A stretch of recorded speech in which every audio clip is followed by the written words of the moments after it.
కొన్ని రోజులుగా గాజువాకలో ఎండలు భరించలేని స్థాయికి చేరుకున్నాయి. ఉదయం నుంచి సాయంత్రం వరకు మండే ఎండలు ఒక్కపోతతో అందరూ ఒక్కటే ఎదురు చూశారు, వర్షం ఎప్పుడు పడుతుందా అని. అలా ఎదురు చూస్తుండగానే ఋతుపవనాలు వచ్చాయి. ఆకాశం మేఘాలతో నిండిపోయింది. కొద్దిసేపటికి చినుకులు మొదలయ్యాయి. చినుకులు కాస్త భారీ వర్షంగా మారింది. చెట్లు, రోడ్లు, పరిసరాలన్నీ కొత్తగా కనిపించాయి. ఎండవేడితో అలసిపోయిన ప్రజలు ఈ వర్షం ఒక పెద్ద ఉపశమనం అయింది.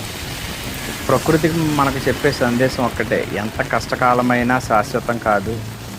ఎండ తర్వాత వర్షం వచ్చినట్టే జీవితంలో కష్టాల తర్వాత మంచి రోజులు కూడా తప్పకుండా వస్తాయి. ఈరోజు గాజువాకలో కురిసిన వర్షం కేవలం వర్షం కాదు, అందరి ముఖాల్లో చిరునవ్వు తీసుకొచ్చిన ఆనందం. ఓకేనండి, ఈ వీడియో మీకు నచ్చితే లైక్ చేయండి. మరిన్ని వీడియోల కోసం మన ఛానల్ సబ్స్క్రైబ్ చేసి నన్ను సపోర్ట్ చేయండి. ఓకేనండి, ఉంటాను. బాయ్.